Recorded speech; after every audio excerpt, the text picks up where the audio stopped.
Hi there everyone, it's Mr. Rops here, and we are going to solve linear inequalities. And linear inequalities means they all have this sign here, a greater than or less than sign, or equal to.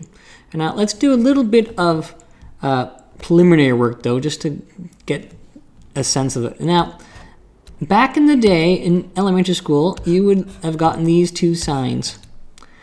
And the teacher oftentimes they talked about the alligator, the crocodile. Well, that doesn't make any sense to me, because I have to be able to read what these signs say to make sense of what they mean, especially if I'm going to ask if it's true or false. And so the way that I keep track of how this is, when I look at this sign here compared to the other one, the orientation this is like the letter L. It's almost like that. And so this is less than. This could never be an L because it has to be flipped. But the orientation, so this is greater than. Okay, so that's the first thing. You have to be able to tell which one's less, which one's greater. The other thing, when we have inequalities and we deal with positive and negative numbers, so let's just make up an equation. So if I go 5 is less than 7. Now one of the tricks to this, if I want to keep the equation true, if I multiply everything by a negative 1, so that means negative 5, negative 7. Negative 5 less than negative 7, that is false. And so what I have to do is I have to switch the sign. So whenever I multiply by a negative value, I have to switch the signs. The other time I have to switch the signs if I write it in this direction here. If I switch it around, then I also have to switch the sign to say 7 is bigger than 5. So these are a couple rules you have to keep track of when you're doing some algebra. So let's go back and let's see what we have. So we want to solve this linear equality and then graph on a number line. Well, when we do inequalities, we act as though there's an equal sign. And our first step will be to find our common denominator, which will be 2. So I'm going to multiply every term by 2, which is just like what we did previously. So it's 2 times y over 2 minus 3y. It's bigger than or equal to, let me try that again. That's just rewriting it. So it's 2 times the first term, y over 2, minus 2 times 3y, which is bigger than or equal to 2 times 4. Well, the whole purpose is to cancel out these 1's there. So y minus 6y is equal to 8. Y minus 6y is minus 5y is equal to 8. And so I get y, careful, I goofed again, greater than or equal to. I have to keep track of greater than or equal to, greater than or equal to. Now I'm going to divide by negative 5, which is multiplying by a negative sign, and so it switches it around, greater than or equal to 8 over 5. And so that's my solution. Now that's done algebraically, but let's think about this graphically. All right, so let's think about this. We have 8 over 5, and just so we can do this, 8 divided by 5 is 1.6. So this is bigger than or equal to 1.6. So on this side, I have to do it x, right? So y equals x divided by 2 minus 3x. Minus 3x. And the other one is going to be y equals 4. So when I look at this, let me make it bigger here if I can. When I look at this, I can see that these lines intersect here. But my equation says, when is this messy side bigger than 4?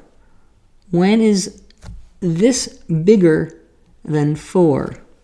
Well, this is 4, this is bigger than, so all this region up here above is when it's bigger than 4, which happens, let me draw this out now. Actually, I'll take a picture here. It will be much nicer to do if I have a picture. And we'll make it a bit smaller. Okay, so when I have my picture, I want to know, when is this green line bigger than 4?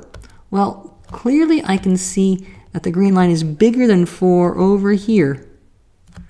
And I want, the answer I'm going to be is, when does that happen? Well, this is the value equal to negative 1.6. So whenever x is less than or equal to 1.6, we know that the green line is bigger than the purple line here. So it's larger than the 4. Okay, and so that's an interesting way of thinking of it. And finally, we can do this also on a table. So if we go to the table, let's make ourselves a table.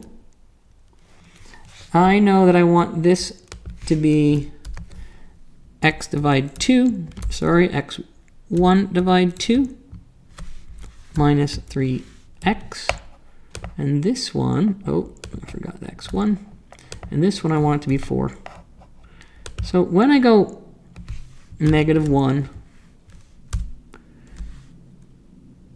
negative 2, negative 3, and so on, the question, if I actually go 0 as well, I want to know, when is this value larger than 4? Well, at negative 2 it's larger than 4. At negative 3 and negative 4, 0 it's not. So if I put in negative 1.6, that's when it equals 4. And so from the table, I can also see what is going on here as well. From the table, I can see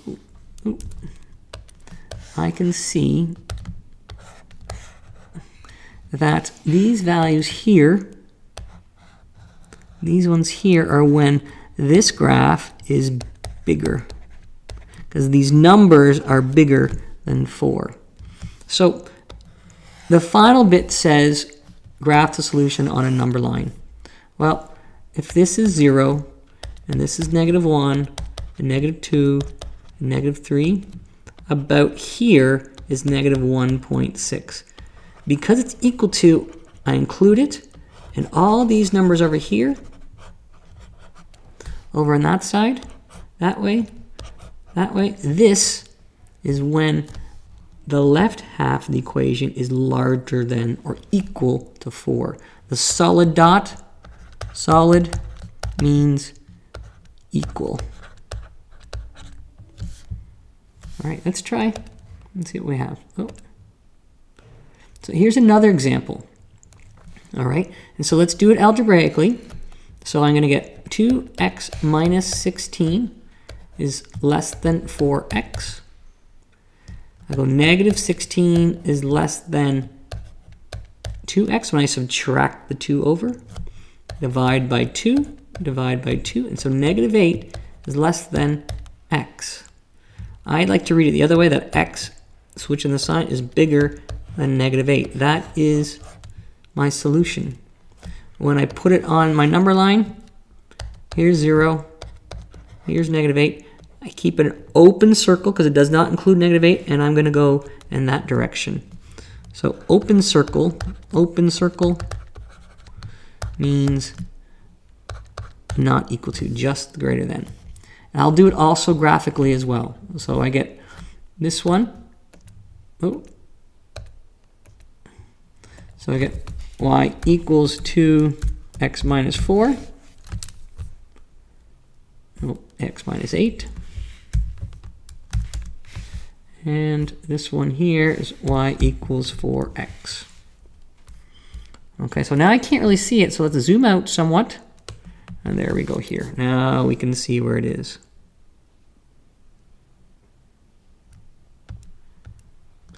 All right, and I want to know, when is this line, 2x minus 8, smaller? Smaller. So the purple line is 2x minus 8. That's this one. I want to know, when is it smaller than the orange line? Well, all these values here is where it's smaller. And so if I look here,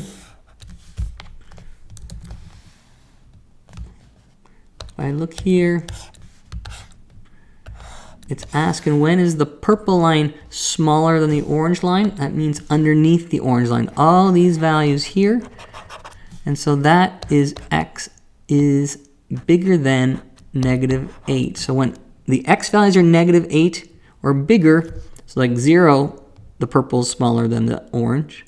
At 1, when x is 1, the purple is smaller than the orange, and so on. That's the solution from the graph. Similarly, if I do the table, I can make this 2x1 minus 8. And this one I can make 4x1. And so if I start here at -10, -9, from the table, I want these, let me change the color here.